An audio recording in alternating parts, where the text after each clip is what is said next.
ఓం నమ శివాయ నమః. ఓం శ్రీ మహాసరస్వతి నమః. ఓం శ్రీ శారదాంబాయ నమః. ఓం శ్రీ గణేశాయ నమః. యావత్ ప్రపంచ భక్తులందరికీ మనవి. అందరికీ ఉగాది నూతన సంవత్సర పర్వదిన పురస్కరించుకొని మీ అందరికీ శుభ ఆశీస్సులు అందజేస్తున్నాము.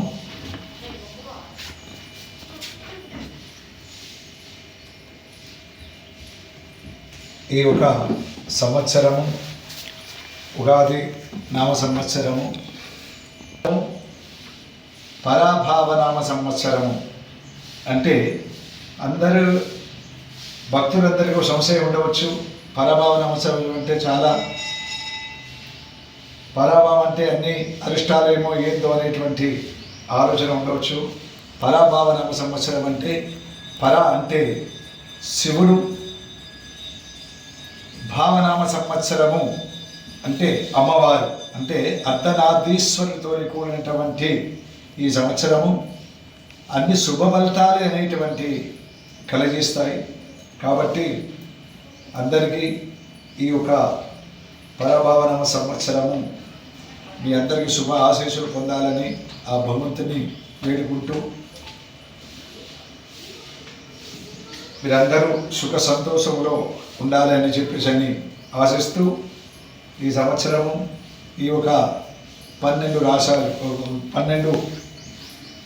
రాశులు అంటే మేషరాశి మొదలుకొని మీనరాశి వరకు ఈ 27 నక్షత్రాలలో ఏ శుభకార్యమైనా ఏ ఒక కార్యక్రమం మొదలు పెట్టుకున్నా ఆ యజమానికి, ఆ నక్షత్రానికి ఆ రోజు తిథి వార నక్షత్రాలు తెలిసేటువంటి ఈ ఒక పంచాంగం.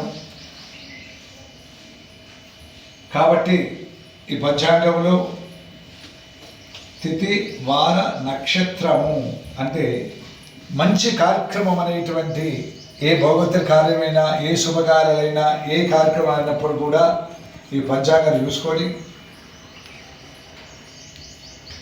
అందరూ తిథి వార నక్షత్రంతోనే కోరుకున్నట్టయితే అన్ని సర్వం శుభం జరుగుతుంది. ఎటువంటి అయ్యో మాకు శనిగ్రహం ఉంది, గురువు బలం మంచలేదు, మేము ఇబ్బందులు పడుతున్నాము అనేటువంటి ఆలోచన కూడా ఏమి అక్కర్లేదు. ఎప్పుడు కూడా భగవంతుడు మనకి ఇచ్చినటువంటి ఈ యొక్క మానవుని జన్మకు మనం భగవంతుని ఆరాధన చేసుకోవాలి. ఎవరికి ఇతరులకు ఎటువంటి హాని జరగకుండా అందరితోని స్నేహభావం చేత అందరూ కలిసిమెలిసి ఉన్నట్టయితే అన్ని సర్వం శుభం జరుగుతుంది. అందుకుంటే పంచాంగం చెప్పాడు. ఆ పంచాంగం రాసినటువంటి సిద్ధాంతి గారు మనం ఈ కొత్త సంవత్సరం రోజు నాడు ఈ విధంగా కొత్త కార్యక్రమాలు మనం ఆ రోజు నుంచి ఈ రోజు నుంచి మన కొత్త దాంట్లో అడుగు పెడుతున్నాము. పాత కార్యక్రమాలు ఏవైతే ఉన్నాయో అవన్నీ మర్చిపోయి మంచి చక్కనటువంటి కార్యక్రమంలో విజయాన్ని మనం సాధించాలి. ఎవరు అయినప్పటికీ కూడా మంచి భావం చేత భగవంతుని సేవలు ఎప్పుడు చేస్తామో మనకు అనేకమైనటువంటి కార్యక్రమాలు శుభమని జరుగుతుంది. ఒక వంశ వృద్ధికి వస్తుంది. మనము ఎంత సంపాదించినట్టు కాదు, ఎంత సేవ చేసినటువంటి ఒక భావం కలగాలి. ఇతరులకు మనం ఎప్పుడు హాని కలగకుండా మంచి కార్యక్రమాలు, మంచి కార్యక్రమాలు అంటే ఇతరులకు సహాయం చేయడం. ఇవాళ మాకు ఆకలితో ఉన్నామంటే మనం తినకున్నా కానీ వారికి ఇంత సహాయం చేస్తే మనకు ఆ భగవంతుడు అంతకన్నా రెట్టింపు ధనతో పోతుంది. ఇక మానవుడి జీవితం కాబట్టి సకలమైనటువంటి అనారోగ్యరీత్యంగా కష్ట దుఃఖాలతో అనుభవిస్తుంటారు. ఎందుకంటే వాళ్ళ ఒక పూర్వజన్మలో ఎన్ని పాపాలు చేసాడో ఈ ఒక జన్మలో ఇవన్నీ కూడా మనం తీర్చుకునేటువంటి ఈ మానవుని యొక్క జన్మ ఇప్పుడు. కాబట్టి మరి ఎన్ని తప్పులు చేశామో ఇప్పుడు కూడా ఇంకెందుకు తప్పులు చేయాలన్నటువంటి ఆలోచన లేకుండా ఇప్పటికైనా మనం మంచి కార్యక్రమం చేయాలి, ఒక భగవంతుడు సేవ చేయాలి. ఒక భగవంతుని ఆలయాన్ని వెళ్ళినప్పుడు పత్రము పుష్పం భగవంతుడు సమర్పించాలి. అక్కడ ఆ దేవాలయం ఉన్నటువంటి మనం ఒక వృక్షం అక్కడ వృక్షం పాతాలి. ఓ వృక్షం పెట్టి ఇక నా బాధ్యత అయిపోయింటే కానీ దానికి సరిపోదు. ఆ వృక్షానికి 41 రోజులు రోజు నిత్యం వచ్చి ఆ చెట్టు దగ్గర సేవ చేస్తూ అక్కడ నీళ్లు పోసి దాని ఒక వృక్షం అభివృద్ధి చెట్టు పెరుగుతూనే మనం చేసినటువంటి వానికి మనం ఫలితం కలుగుతుంది. మనకు ఆ భగవంతుడు కూడా అయ్యో నాకు ఒక వృక్షం పెట్టాడు, ఆ వృక్షం ఏ చెట్టు వృక్షం కానీ ఆ వృక్షం వెళ్ళి ఒక ఫలం రావచ్చు, ఒక పుష్పం రావచ్చు, ఒక పత్రి రావచ్చు, ఒక తులసిదళ రావచ్చు. ఏది వచ్చినప్పుడు కూడా అది భగవంతుడి అంకితం అవుతుంది. కాబట్టి ఆ భావన చేత మీరందరూ కూడా చక్కగా ఇటువంటి సేవ చేసుకోవాలి. భగవంతుని ఆరాధన మర్చిపోకుండా కష్టాలు వచ్చినప్పుడు భగవంతుడా ఎందుకు నాకు కష్టం ఇచ్చావు, నేను ఏ పొరపాటు చేశాను, ఏ దేవుడు అనుభవించానో మనకు ఎందుకు ఇప్పుడు కష్టాలు, నేను చేసేదో తెలిసి మాత్రం ఏ పొరపాటు చేయలేదు, నాకు అనుగ్రహించు అని చెప్పేసి అని ప్రతి వారు ఆ భగవంతుని నమ్ముకొని సేవ చేసుకోండి. ఎటువంటి ఆటంకాలకు తొలగిపోతాయి. మరియు కొన్ని రాశుల వారికి చాలా ఇబ్బందులకరంగా ఉన్నాయి. అటువంటి వారికి ఎప్పుడు కూడా శని ఈశ్వరుడు, శని వలయ అంటే ఈశ్వరుడు, అటువంటి ఆ ఒక శనీశ్వరునికి ఆ ఒక శివునికి చక్కగా మహాన్యాస రుద్రాభిషేకం కానీ లేదు లఘు రుద్రం కానీ లేదు మామూలుగా అభిషేక పూజమైనటువంటి చేసుకొని దానివల్ల దోషాలు పోతాయి.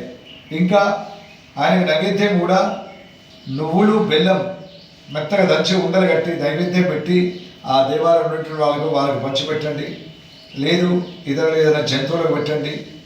లేదు బృహస్పతి రోజు నాడు మంచిగా ప్రాతకాలం లేచి స్నానం చేసి కొన్ని శనగలు నానబెట్టి దండం పెట్టి ఆ శనగలు దేవునికి దండం పెట్టుకొని గురుదేవునికి దండం పెట్టుకొని ఆ శనగలు తీసుకువెళ్ళి ఒక గోమాతకు పెట్టండి. అన్ని శుభం అనేటువంటివి జరుగుతాయి. ఇంకా ఈ పంచాంగ శ్రవణం అనేటువంటిది ఇప్పుడు తాత్కాలికంగా ఇప్పుడు చెప్పడమే జరుగుతుంది. మనం నెక్స్ట్ సాయంత్రం 6 గంటలకు మన శివాలయంలో 6 గంటలకు పంచాంగ శ్రవణం అనేటువంటిది జరుగుతాయి. అప్పుడు ఏ రాశి వారికి ఎంత ఆదాయం ఉంది, ఏ ఒక పూజ ఉంది అనేటువంటిది సాయంత్రం చెప్పడం జరుగుతుంది. కాబట్టి మీరందరూ దీన్ని ఆచరించుకొని సాయంత్రం అందరూ కూడా ఆలయానికి వచ్చేసి ఆ భగవంతుని దర్శించుకొని పంచాంగ శ్రవణం విన్నప్పుడు కూడా సర్వ దోషాలు కూడా తొలగిపోతాయి. గంగా స్నానం చేసినటువంటి ఫలితం కూడా లభిస్తుంది. కనుక ఈరోజు అమృతమైనటువంటి ఆ ఒక ప్రసాదం అంటే మనకు చూడండి, శివరాత్రి వెళ్ళిన తర్వాత ఏ చెట్ల మీద ఉండేటువంటి పాత ఆకులు అనేటువంటి మొత్తం రాలిపోయి కొత్త చిగురులతో ప్రారంభమవుతాయి. కనుక ఈ రోజు నాడు ఉగాది రోజు నాడు మనకు వచ్చినటువంటి వేప పూత, కొత్తది చింతపండు, మామిడికాయ అదే ఇప్పుడే ఉత్పన్నం అవుతుంది.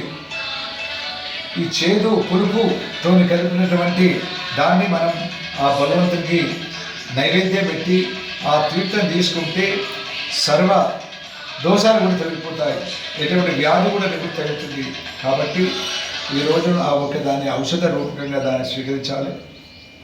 ఈరోజు ప్రాతకాలం వద్ద లేచి తలకు స్నానం చేసుకొని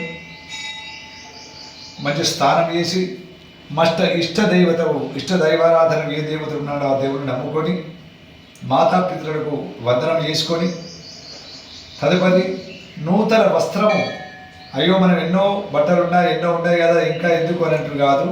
ఆ రోజు కొత్త పండగ కాబట్టి కనీసం ఏ బట్టలు వేసుకుని కూడా ఒక నూతనమైనటువంటి వస్త్రం, ఒక కర్షిపు, ఒక తువాలను ఏదైనా ఒకటైనా కానీ దాన్ని వినియోగం చేసుకోవాలి. చేసుకుంటే మనకు అన్ని సర్వం శుభం జరుగుతుంది. కాబట్టి మీరందరికీ సర్వం శుభం కలగాలి.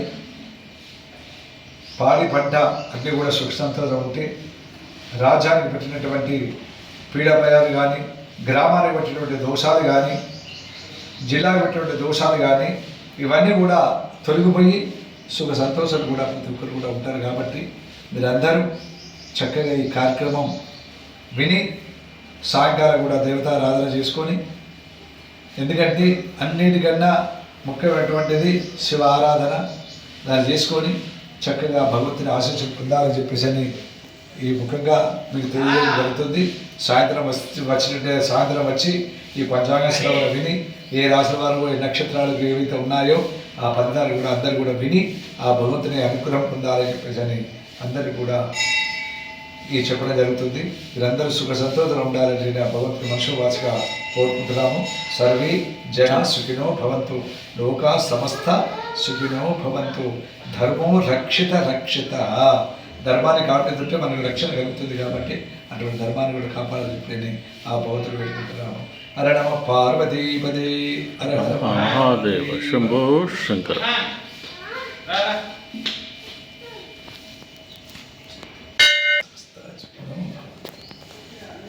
భవతు సహనౌ భునక్తు సహ వీర్యం కరవావహే తేజస్వినావధీతమస్తు మా దశావహే. శాంతి శాంతి శాంతి.